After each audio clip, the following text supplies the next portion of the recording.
Went to join the Army and they wouldn't take me because I was too young. And at that time they told me you have to finish high school. So the day I finished high school, I left. Got on a Greyhound bus, went to Syracuse, they put me on a plane. That was the end of that. Ended up in Berlin, my first tour. Started working for NSA. Did a lot of what we call radio research.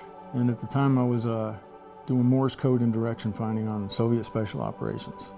When I finished and actually left the military, it was 180 covert missions all over the world. And then when I finally got done, I realized that I'd really lived a life that not too many people get to live. So I got pretty lucky.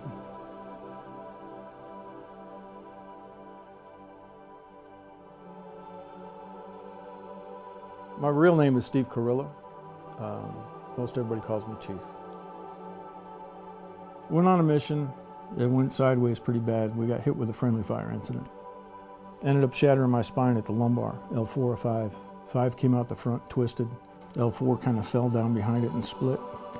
They did a fusion from the back at Walter Reed, and the screws broke, pulled out. Had to have it redone because I went back downrange with a rucksack, and of course the geometry of the ruck pounded on the lumbar kind of tore it up. So by the 5th or 6th surgery, it was an absolute disaster in there. Eventually, I ended up in a wheelchair. And then I ran into Dr. G. And he'd worked on me before with hardware and grafting and fixing things in my pelvis and my spine. And I didn't know he did spinal stimulators. So we went up to see him. I'm Noel Goldthwaite. I'm a senior surgeon at Spine Care Medical Group. Chief was hardly able to walk when I first met him in 2008, and he'd already had 4 spine surgeries in the military, and he had 2 spinal cord stimulators placed, and he was in terrible shape. I had just learned about the Algovita system from Nuvectra and said, I think we should try this. And that made a huge dramatic difference in his life immediately. Response I had when I woke up and this thing was running, it was like, oh my God, finally. It's been amazing. They put it in back in February. We're in December now. And I'm completely off the crutches, no walkers, no nothing. I'm walking on my own. I think before we had that system put in, there was an unspoken sort of belief that he was going to be back in a wheelchair. And now I would say we both have hope that that won't happen, or not for a long time. So a couple of things about Algovita is, I've had the wire system in, I've had the other paddle system in. This one just is placed exactly where it needs to be. And because of the coverage, I can turn it on, change it, different program, and keep going. The programming for the Algovita is quick and effective. It doesn't take a lot of fooling around in the office for hours to get it to do what it's supposed to do. In fact, Chief and 1 or 2 others who've had other systems already implanted and revised out to the Algovita have spontaneously said without being asked, wow, this is way better than the other one. And I think that speaks for itself. The systems have given him the ability to think again, whereas before it was just this cloudy day of one agony to the next. Having my brain back is the biggest part. Having the pain control, it's still not pain-free.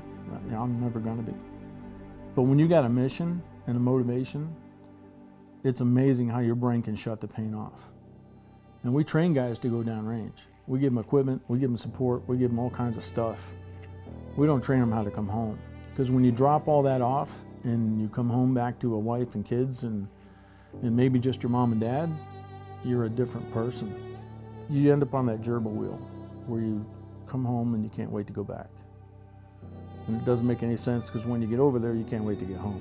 And in the end, after you do 5, 6, 7 tours, you're just looking for peace. So we have this program up here we call Tranquility Base. And it's based on being downrange, and we go to the Yosemite because there's places up there that look like Iraq and Afghanistan. We sit down and talk about what's really going on at home and why. At the heart of the matter, every human is looking for tranquility. I met him when he was 48, now he's 58. And he's got his life back now, and he's got lots of things to do, and he's able to do them. It's been a long journey. It's better now. It was brutal for some years. Steve was angry all the time and took it out on everybody. Now, much to my joy, that older children, they call him dad, they have a relationship with him. They're much more understanding if he still has a bad day and snaps at somebody, but now they have a relationship, whereas before it was, there were a number of years there where there was nothing. I wrote a couple of emails about taking my wife to dinner and going to a movie. In the 14 years we've been together, that was the first time. And then we actually got on a boat and went whale watching. You're right, that was huge that he could deal with that. So not only did he get to take less meds, that he could get up and go do it. It was early morning boarding. It was pretty magical. I stood on the deck of that boat for 3 hours and I cranked up the stem. And it was the first time since the desert that I wasn't thinking about pain or combat or any of that dark stuff. And I told Jeanette at the time that it was the first time that I felt like I was actually alive again. It was more than I ever hoped for.